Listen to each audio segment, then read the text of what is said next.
Hello and welcome, it's Adam from betterproposals.io here, and I want to do something a little bit different today. Now, usually I'll be standing in front of a camera talking about tips or tricks or ideas that I've got, but what I want to do today is actually break down a real life proposal that somebody's actually sent to a potential client. Now, over the last couple of weeks I've asked you guys to send your proposals in as well, and if you do, I will do the same and break them down in front of the camera so you can get the benefit from it, but as well everyone else can get the benefit from it too.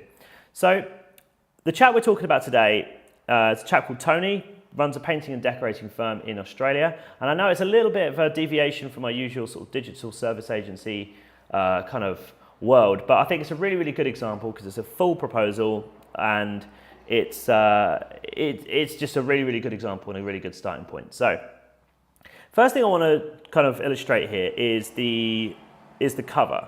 Now, the branding's all on point, all the blues match, all the reds match, domains are all good, everything's all in sync, looks really smart. And I think there's a lot that can be said for making sure that your branding is on point, and Tony's certainly got that down really well. Now, moving on, the next page is a cover letter. Now, first piece of criticism, the cover letter itself is a really good idea. It's a really good way of writing something that's completely personalized to the person you're actually writing the proposal for. The only problem with it is, in this particular instance, it's not actually that personalized at all.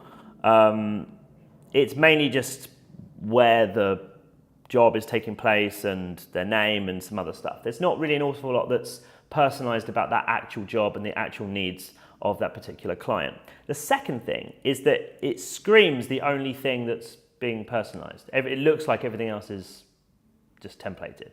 And obviously the idea is to make it look like that's not the case.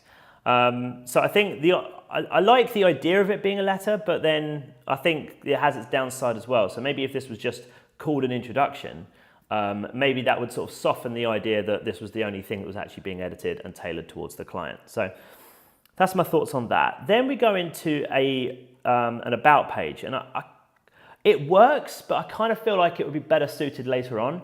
I mean, if you've got to a point where you're putting quotes together of sort of 42 grand, you've probably had a couple of conversations anyway. You've probably been to meet the client. They probably know an awful lot of this stuff, and maybe they came via your website or didn't. And I think it's important information. I mean, these guys have got a load of their guarantees. They've got a lot of awards, things like that. It's really good information. I just think it's just a little bit too early. I would probably be inclined to put it after the price. It's there if they want it, and if not, that's cool too. Okay, so moving on is 4 or 5 pages now that are basically about what they're actually going to do. But it's less about the job and it's more about how they work with the particular paint, which I think is okay. I think the problem with it is, though, is it's all technical stuff. There's almost nothing in here that is sort of, how would you put it, like real language, if that makes any sense, real English. It's all about the makeup of the paint and how durable it is in certain situations and things like that. So it's more technical and it's less benefit. And I think that's something that a lot of people that are probably watching this video who work in a technical aspect, you could probably learn a lot from this. It's not a competition as to who can put the most acronyms in or who can use the biggest words. It's almost a competition of who can use the least acronyms and the least big words. And if you can write it for a 5-year-old, perfect. It's try and keep this stuff so that it's suitable for somebody that's not clued up at all. That said, the only thing I would say is I don't know who this proposal is actually for. This could be for a maintenance manager who knows all of this stuff inside out, back to front, and this is perfectly good information to them. If that's the case, I think it's probably fine. But as general advice, you generally want to steer away from technical. If they understood what it was, they'd probably be doing it themselves anyway. So keep it as sort of plain English as you possibly can, and I think that will really help you out. Quick comment on the photos here. They're really good photos. They're really good, and they're artistic, but they're not too artistic. They're obviously taken in really nice places. I just think, a lot of people could use good photos. I mean, I don't know how old these photos are, but realistically, they could be 15 years old, easily. So take good photos, spend some money on it, and get some good photos taken, because they'll last you ages.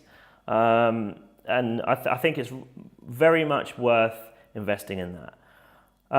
Okay, so now we just run into the price, sort of almost randomly. There's not really an awful lot of build-up or a title or anything like that.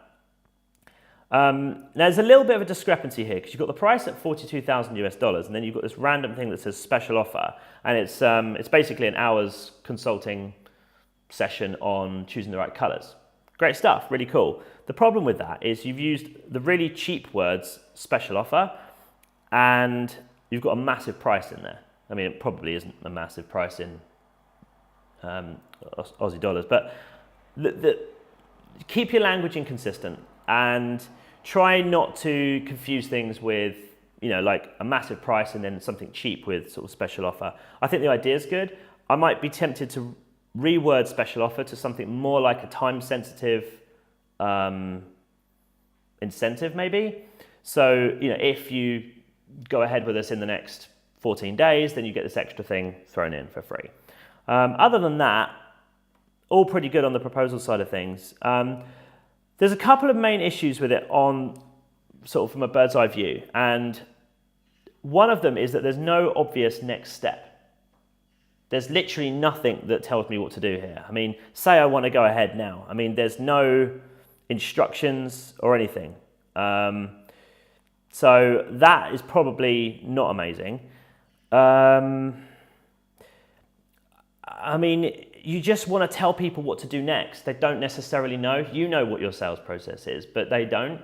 And I think if you try and assume that they will, then that's not necessarily a good thing. You don't want to confuse them. You don't want to make them think. You don't want to make them ask. You just want to explain it. If you've already told them what your sales process is, and then they see it in the proposal, at least then it's consistent. So there's that. There is one last thing I want to point out here, which was really, really cool. They've got this checklist, which is amazing. It's a checklist of all of the things that Tony and his company do, and there's blank checkboxes against other painter. It's absolutely brilliant because they've set the rules on what is deemed a good painter or not. So the best case scenario is that somebody else is as good as Tony. And I just think this is so cool because it's just completely reframed the whole selection process in favor of Tony's company, which I think is really, really cool. There was one last point on testimonials here. There's a lot of testimonials in this proposal. There's, I don't know, 16, 17 testimonials, which is amazing. If you've got that many to choose from, brilliant. Do one of two things though. Either put a little case study together for 2 jobs and include the most relevant 2 case studies that you have in each proposal. So if they're doing a lot of outside work, then maybe choose 2 case studies that were for outside work so it's relevant. The other thing is if you are going to use loads of testimonials and you do want to just hammer that social proof home, then take out the bulk of the testimonial and just use the best quotes and just pepper them in throughout the proposal. Overall, it's a really good proposal, and it's not surprising that the guy's been going for as many years as they have, to be honest. They've done a really, really good job. It's a great proposal, and there's really, in the grand scheme of things, not that much wrong with it, and I'm nitpicking for the sake of sort of illustrating some points. So I hope that's helped. If you want to get your proposal reviewed, just send it just like you would to a normal client through to adam@betterproposals.io, and I'll get it in the queue for the next one to be reviewed. So hope that's helped. Take care and see you later.